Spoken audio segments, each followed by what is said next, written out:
বাউল TV Tangail, হৃদয় ধনবাড়ি, চেতনায় Bangladesh. Like দিন, share করুন, সাবস্ক্রাইব করুন এবং কমেন্ট করে জানিয়ে দিন আপনাদের মতামত। দেশ ও প্রবাসী বন্ধুরা, সেইটা লোকাই গিয়েছে মাছ মারতে, এখন পর্যন্ত ছেলেটি ফিরে আসলো না। জানি না ছেলেটি কখন আসবে। হ্যাঁ, ওই তো মনে হয় আমি জান গৃহে কার সাথে কথা বলছে। এখনই সুবর্ণ সুযোগ, পিতাও গৃহে নেই। এখনই আম্মা জানকে গিয়ে আমার বুঝাতে হবে।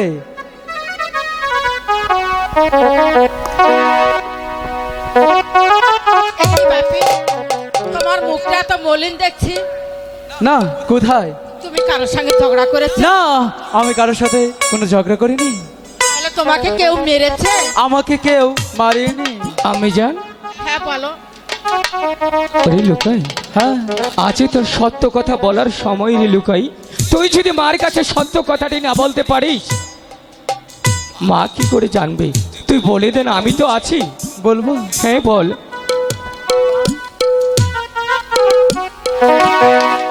হাই গো রূপের কন্যা, দেখা না রে আইনা, ভাগো সাধু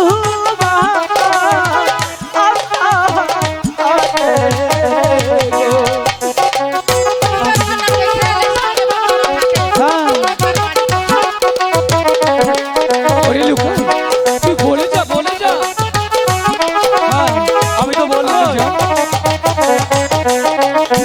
হাই গো ঈশানীতে বাহারি ভাগো ভাগো ঈশানী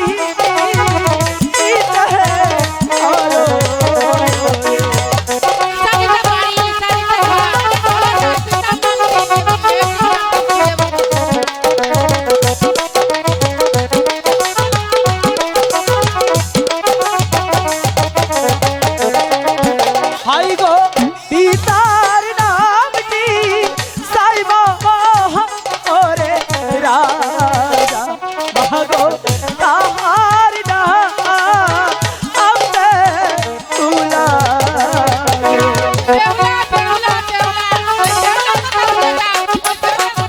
দাদা, মা, বেহুলাকে বলে দিতে পারবে না মা।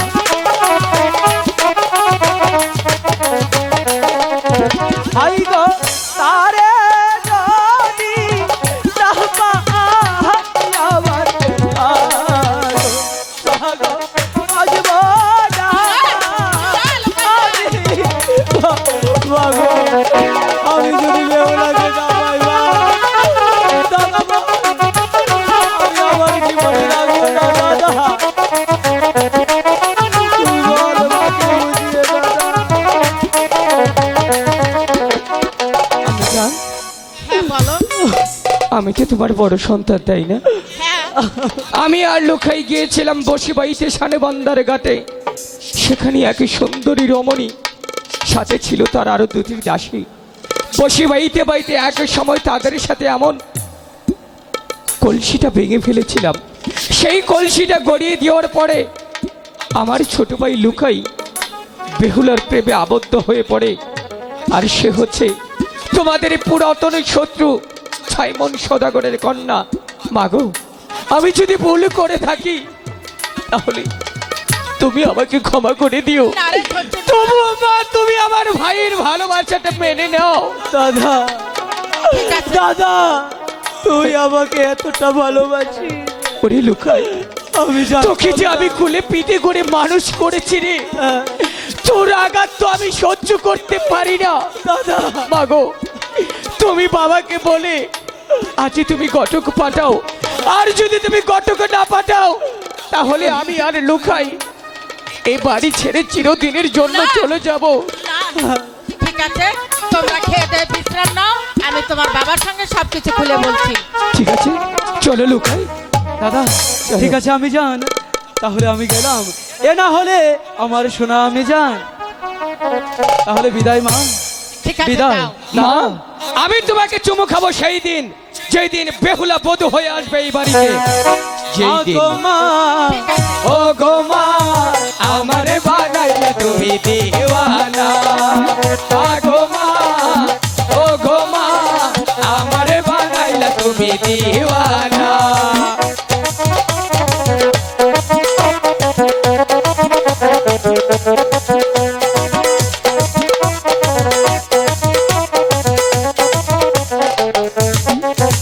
আমি দুনিয়া ছাড়ি যেতে পারি দুনিয়া ছাড়ি যেতে পারি তোমায় আমি ছাড়ব না মাগো তোমায় আমি ছাড়ব না মা গো মা ও গো মা আমার বানাই তুমি দিওয়ানা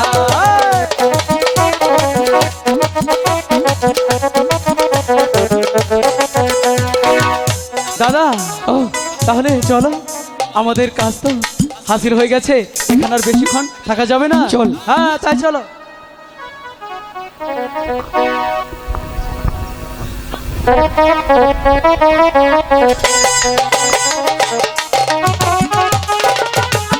সনেকা সনেকা স্বামী একই সনেকা তোমার মুখটা মলিন দেখাচ্ছে কেন? কি হয়েছে তোমার?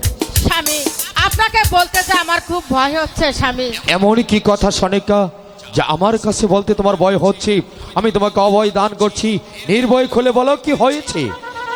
স্বামী আপনার অনুমতি ছাড়া লোকাই গিয়েছিল সানে বান্ধানো ঘাটে মাছ মারতে। আচ্ছা, সেখানে নাকি একটি মেয়ে দেখে সে ভালোবেসে ফেলেছে। মেয়ে? হ্যাঁ স্বামী। কিন্তু কে সেই মেয়ে? কোথায় তার বাড়ি, কোথায় তার ঘর, কি নাম তার পিতা মাতার এবং কি নাম তার? স্বামী মেয়েটির বাড়ি হচ্ছে ইচানীনগর, ঈশানীনগর। আর পিতার নাম হচ্ছে সাইমন সওদাগর। সাইমন সওদাগর। আর মেয়েটির নাম হচ্ছে বেহুলা সুন্দরী। সনেকা স্বামী তুমি ভালো করেই জানো ওই সাইমন সওদাগরের ছয়টি কন্যার সাথে আমি আমার ছয়টি পুত্রের বিবাহ দিয়েছিলাম, আর আমার 6টি পুত্রকে ওই কালীধর সাগরে আমি হারিয়ে এসেছি। আর সাইমন সওদাগরের 6টি কন্যাই কাঞ্চাচরে রাড়ি হয়ে ফিরে গিয়েছে তার ঘরে। আর কি করে ভাবলে তার ছোট কন্যাকে আমি পুত্র বধূ করে আনবো আমার ঘরে? বোঝাও তোমার পুত্রকে এই বিয়ে কিছুতেই হবে না। আমার 6টি সন্তান মারা গেছে, আমার একটি সন্তান পেয়ে আমি সবকিছু ভুলে গেছি। আমার লোকাই যদি চলে যায় তাহলে তো আমি বাঁচবো না স্বামী। তার মানে? তার মানে লোকাই আমাকে বলে গিয়েছে যে মা আমি যদি ওই বেহুলাকে না পাই তাহলে আমার এই জীবন আমি কিছুতে না না সনেকা, না ও কথা বলো না সনেকা, ও কথা বলো না। পুত্র হারানোর ব্যথা আমি জানি, আমি মর্মে মর্মে অনুভব করেছি। পুত্র হারানোর পর আমি পাগল হয়েছিলাম। আমাদের একমাত্র সন্তান দোল লক্ষিন্দরের মুখ পানেছি আমি, তুমি বেঁচে আছি। আর আমাদের সেই নয়নের মনে যদি না বাঁচে তাহলে আমরা বাঁচবো না সনেকা। স্বামী আজই আপনি ঘটক পাঠিয়ে দেন ওই ইচানীনগর। হ্যাঁ সনেকা, হে আমি তাই করবো। আজ আমি ঘটক পাঠিয়ে দেবো, তবু আমার পুত্র লক্ষিন্দরকে আমি হারাতে পারবো না। তুমি গিয়ে বলো তোমার পুত্রকে যেমন করে হোক মা বেহুলাকে আমি লক্ষিন্দর হাতে তুলে দেবো। তাকে বলো আমি মা বেহুলাকে পুত্র বধূ করে আনবই। ঠিক আছে, তাই চলুন। হে ঠাকুর, এক এক করে আমি আমার 6টি পুত্রকে ওই কালীধর সাগরে হারিয়ে এসেছি। আর ওই সাইমন সওদাগরের 6টি কন্যাই কাঞ্চাচরের রাড়ি হয়ে ফিরে গিয়েছে তার ঘরে। এবার কি তার ছোট কন্যাকে আমার পুত্র দোল লক্ষিন্দর হাতে তুলে দেবে? যদি না দেই তাহলে আমার নয়নের মণি কলিজার টুকরো দোল লক্ষিন্দর বাঁচবে না। না না না, হে কিছুতে হতে পারে না, লক্ষিন্দরকে আমার বাঁচাতেই হবে।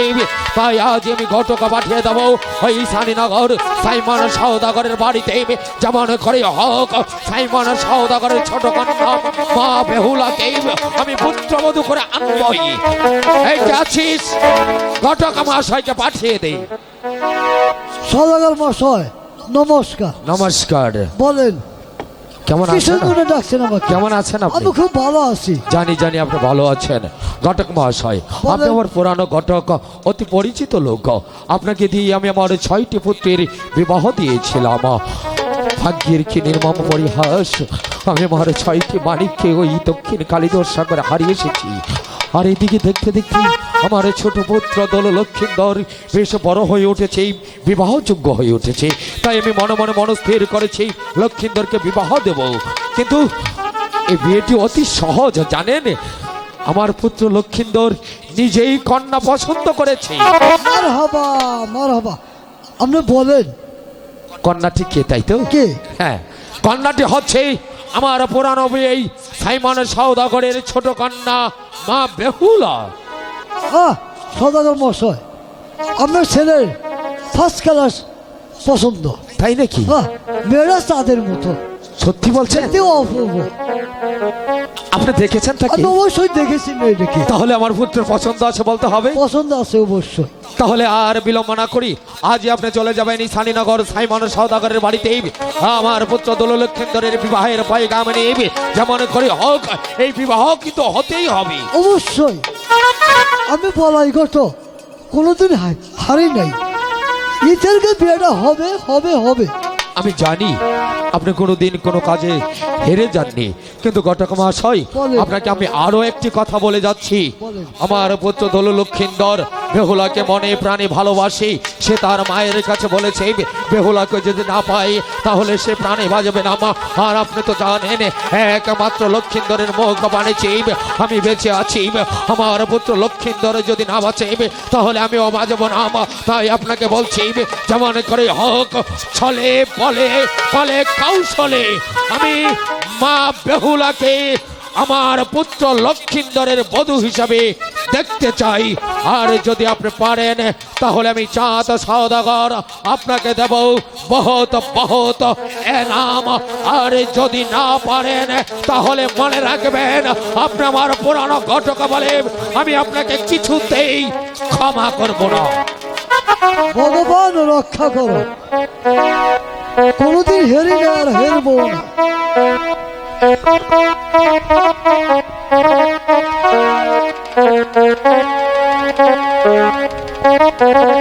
ভগবান একে একে ছটি মেয়ে বিয়ে দিয়েছি।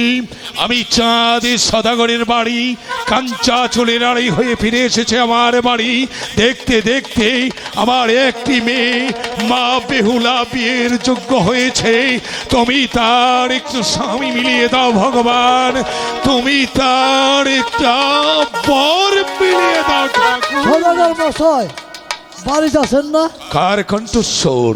কে কে আপনি? আমাকে চেনেন না? আমি সে বলাই ঘটক। ও নমস্কার। নমস্কার। কেমন আছেন?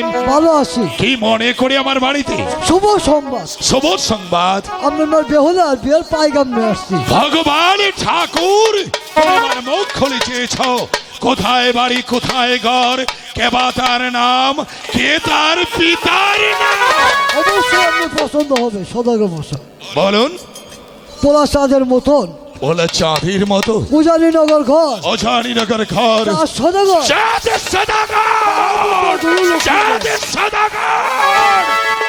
ঘটক মশাই একে একে ছটি মেয়ে বিয়ে দিয়েছি। আমি চাঁদের সদাগরের বাড়ি কাঞ্চা চুলে নারী হয়ে ফিরে এসেছি আমার বাড়ি। আমার বিয়ে দেবো সব একটা পান্ডার বাড়ি।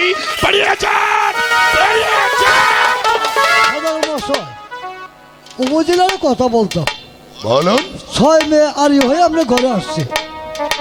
6টা পুত্র আছে, কালীধর সাগর মারা গিয়েছে। কালীধর আর 6টা সিদ্ধ হয়েছে কলিজামতে। বিয়ে কাম শুভ কাম। শুভ কাম। হাসালেন ঘটক মশাই, আপনি হাসালেন। পেছনে আমার একমাত্র মেয়ে যাতে কলঙ্ক থাকতে পারে। আমার মেয়ে বেহুলার গায়ে কোনো কলঙ্কের লেপন নেই। পেছনে আমার মেয়েকে আমি গলা হত্যা করে ফেলবো। তবু চাঁদের সদাগরের বাড়িতে কোনদিন আমি বিয়ে দেব না। সদাগর মশাই, আমি ঘটক, আপনারা কথা শুনে রেখে। বলুন। আপনার না লুকাই গিয়ে ভালোবাসতে পেরেছি। ভালোবাসে বেরিয়ে যান, বেরিয়ে যান, বেরিয়ে যান এখান থেকে। ভালোবাসা আমার একমাত্র মেয়ে বেহুলা কোনোদিন ভালোবাসতে পারে না।